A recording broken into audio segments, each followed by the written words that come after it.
Hello friends, welcome to my channel and thanks for watching this video. So we have ended with one more week in the Wall Street, and I've been saying this for the last 2 months that we are in a transformative state where each and every financial instrument has its own way, which simply means that until and unless they get realigned as per the textbook convention.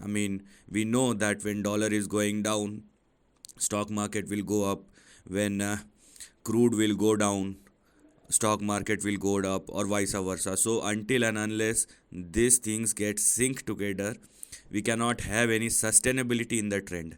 It does not mean that stock market will crash or there will be a huge upside in the bond market or in dollar index. Everything has its own way to go right now, and it's been happening for the last 2 or 3 months. I'm very clear about it. And when we are in transformative phase, either you stick to your long term positions which you are holding for the next couple of years, or you just stay out if you don't understand what is actually happening in the stock market right now. And because US market is the mother market, so it does have an impact not only in the Wall Street but across the globe. Now let us run through what is happening as far as the major news are concerned, and then we will discuss about the different charts, and this is going to be very very interesting. Now the most important as far as the overall financial market is concerned, so Fed Chair Powell calls inflation too high and warns that we are prepared to raise rates further. Now you can go and check out the press release.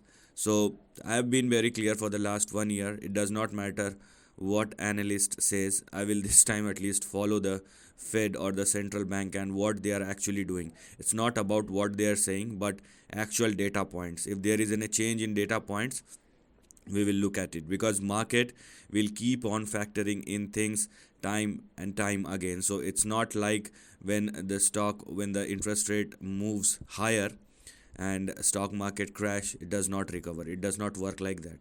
Stock market will is a forward looking or forward discounting mechanism, so it will discount 3 months, 6 months, 9 months, depending upon the certainty or the visibility we have in the stock market moving forward. And this visibility is a combined thing which will come from the institution, from the government, from the central bankers, from other institutions. So all combined things culminate into the visibility of the stock market anyways. So if the central bank are saying so, we can expect a further rise. How much, we will see later on when the central banks rise the rates further. Apart from that, watches of Switzerland shares plunge by a quarter after Rolex buy retailer. So what is happening right now? And I think a month back I have talked about a watch index. You can go and check. If you are a watch lover, so you can go and check the discount which you are getting on exclusive brands or stylish watches. And this is one of those index which will work as a pulse, and you can reconnect with the stock market as well. Okay, so if you don't know, you can go and check my previous videos, and you can track the index as well. Apart from that, let us see what else we have. I don't want to go into such kind of news which is institution specific or which is somehow related to government. So Dubai luxury home prices soar by almost 50%, with Tokyo's up 26%. So here you can see, you can find boom and bust in different parts of the world. It does not mean that because central bankers are pushing the rates higher, it will have the same impact, because generally when interest rate goes higher, you will see a decline. In the purchases of real estate. But the thing is, it all depend upon the policies which made by the government of a particular country. And if HNIs find lucrative options in different countries, it's not like previously when you go back 20 years. Most of the time big investors want to invest in their own country, but right now the entire globe is their village, and they can do where they find lucrative options. That's what is happening. Apart from that, let us see what else we have. So here we are. And then uh, what else we have right now? So let's go to the market section and let us see what has happened on the last Friday and what will probably happen in the upcoming week. So Dow Jones up by 0.73, and there was a big decline, intraday decline, because if you're looking at the chart of Friday, you have seen the first part of the market was on the downside, and then we have seen a sharp recovery. NASDAQ up by nearly 1%, and S&P 500 is up by 0.67%.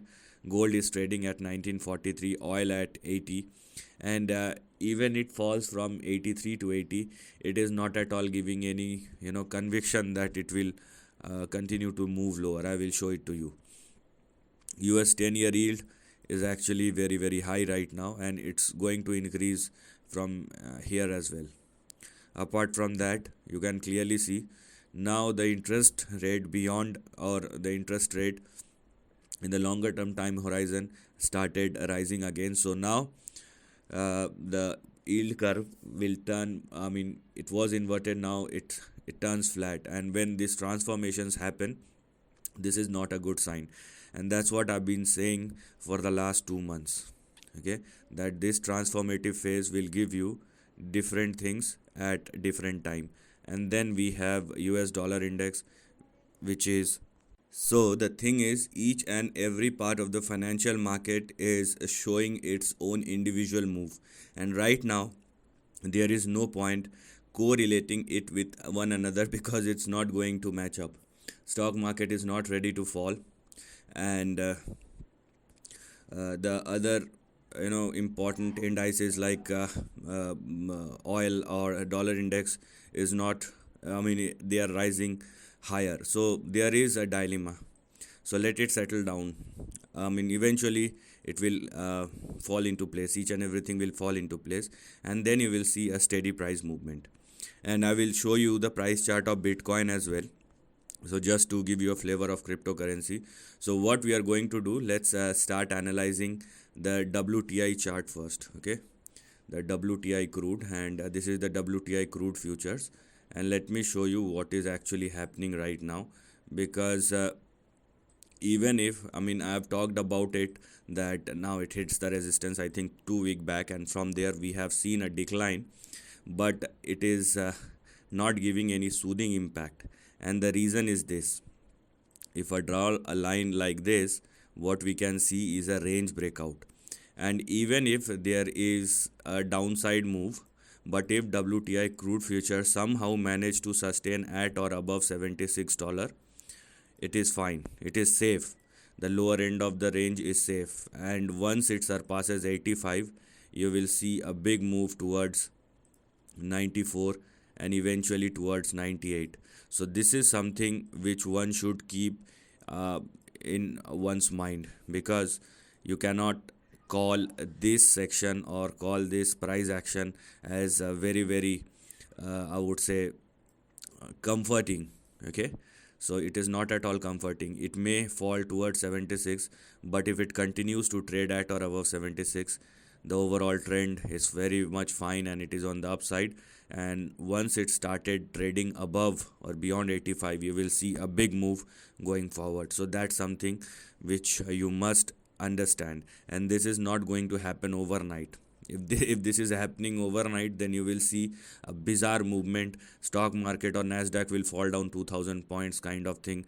Eventually, like 1987 kind of scenario will happen when Dow Jones fall by 2000 points or something. So those kind of price action may happen if there is a $10-15 price move in the WTI crude futures, but that's not the reality right now. So let's not talk about the doomsday scenario.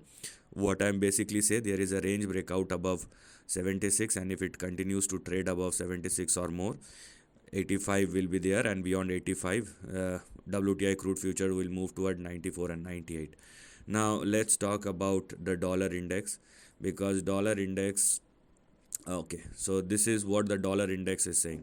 Now I have drawn all the lines. Basically, for an up move in the dollar index, we must wait for the dollar index to surpass and sustain above 104.6 or more. Okay, yeah, or let's say 107.4, 104.7 or more. If there is an up move at or above 107, 104.7 or more, and if it sustains, then you will see an up move. But right now the position is very critical, because if dollar index unable to sustain at or above 104, and most specifically if it falls below 103, then the trend is lackluster and it may move somewhere in between 98 and $100. Okay, so 100. So this is something which we are going to look at. So dollar index look a bit disturbing right now. We will see eventually what will happen. So if you are looking for a breakout in the dollar index, then let's wait for it to surpass and sustain above 104.7 and then take your call. Right now it is at the resistance level, and if it falls below 103, you will see an eventual downside. And that's why you can see that I'll show you what the stock market is doing, and that's why stock market is trying to get positive sign from this part or that part of the world, and they are just rotating money from one sector to another, and that's what is happening right now. Okay, so this is what we have. Now let's turn into Bitcoin. I have to talk about Bitcoin because this is another part of the financial market. Even though you consider this as a viable part or not, but people are buying and selling, so we have to, and it has a visible market cap. So right now if you are looking at the price chart of Bitcoin, what we can see right now, here we are. So there is a breakdown first of all.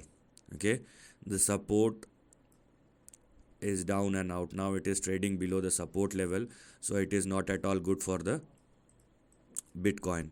So Bitcoin is indicating further down move. Now the question is what lies ahead, and for that we have an answer to uh, we do have an answer, because the next big support for Bitcoin is in between 10,000 and 11,000.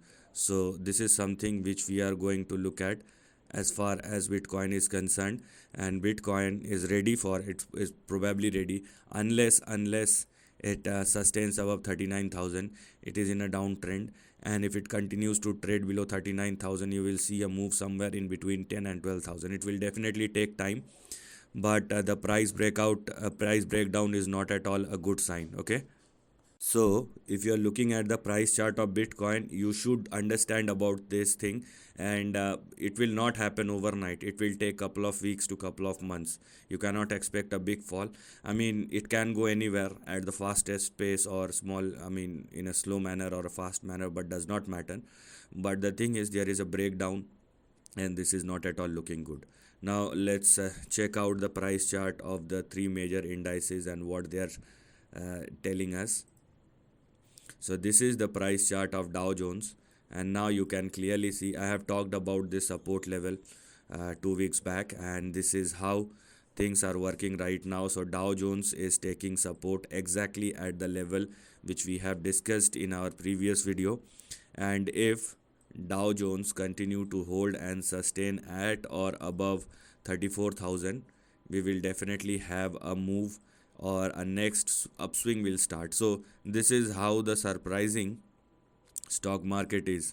I mean, at one side I'm saying that there is a potential up move in WTI crude, and one other side I'm saying that we have to wait for the dollar index to fall. We require a confirmation, and then I'm also saying that equity market is indicating an upside. So if Dow Jones started sustaining at or above 34, we will have a price movement in between 36 and $37. Now let's talk about the NASDAQ composite, and this is how the price chart of NASDAQ composite looks like. Let me adjust the chart, and then you will see what is happening. This is not like that. So let me adjust the price chart. So this is how the price chart looks like. Okay, so this is how the price chart looks like, and as far as NASDAQ composite is concerned, so here we are. So this is the support level which we have in front of us. So here we are. Okay, so NASDAQ is also has already tested the support, which is 13,320, and if it continues to sustain at or above 13,320, you will have a move somewhere in between 15,700 and 16,700. But the problem here is the range is getting narrower, which is not at all a good sign. If range is getting narrower like this, okay, there will be a fifth move, but the eventual move will be on the downside. So this is what the risk is, and it is building up. So I'm just giving you what will probably happen after 3 or 4 months. So these kind of narrow ranges generally ends up with a big fall. We will see what will happen going forward. Okay, right now it has tested the support, and you will see an up move from here on. So now let's check about let's look at the price chart of S&P 500, and if you are looking at the price chart of S&P 500, although it is a bit different because this is a combination of both Dow Jones and NASDAQ, but here we are. It has just tested its previous resistance, which now turns into the support. So for an up move in the S&P 500, it is mandatory for S&P 500 to sustain at or above 3225 and 4325 and 4335. If it continues to trade at or above 4225 and 4335, then we have 4600, we also have 4640, and eventual price movement towards 4800, which is very much possible. So now you can see that stock market has its own way to go, and if you want to look at the stock market, then select your section, select which part of the stock market you are interested, and you know how to take a bet in that position, in that part, whether it will be a long position or short position, and then do accordingly. Because right now, until and unless everything gets synced together, we cannot say that because this is happening, so we know that conventionally that will happen. These things are not going to work right now because the market is sensing something else, and that's why we cannot simply correlate the fact with dollar index, crude, stock market, or bond market. We cannot correlate. Yes, I mean, I forget to mention the most important part, which is US bond yield. And now you can clearly see this is the US 2-year bond yield, and stock market are moving higher and bond yields are on the verge of a breakout. I mean, how could this be possible that when bond yields are threatening that it will move further? This is the 2-year yield, and this is actually on the verge of a breakout. And if I mean US 2-year yield started sustaining above, let me show it to you. If it started sustaining above 5.12 or more, you will definitely see a move somewhere in between 6.6 and 7.3. This is what one can expect in US 2-year yield, and similar with the US 10-year yield. I mean, there is something serious which is going on. You may not may not get the feel right now, but once things started evolving, once the situation started evolving, something bad will happen. That's the end part of the story. We have seen in the past that we cannot expect anything out of it. Good situation end up with bad, and bad situation end up with good. This is how we have seen movies in the last 100 years, and the stock market is no different. Okay, this may be a lame example, but just consider as a notion rather than a concrete example that how the hell you are comparing movies with stock market. So what I'm saying is about the cycle. Okay, and for a 10-year yield, if it started sustaining above 4.4 US 10-year yield, you will see a price move somewhere in between 5.9 and 6.7. So the bond yields are also threatening for threatening breakouts, and the stock market is not ready to fall. This is a biggest dilemma, and that's why you need to be very much cautious and select part of the market which you want to trade and work on that. Don't try to correlate right now, because the correlation factor is completely missing and it is not working out. So this is the end of the video. Thanks for watching.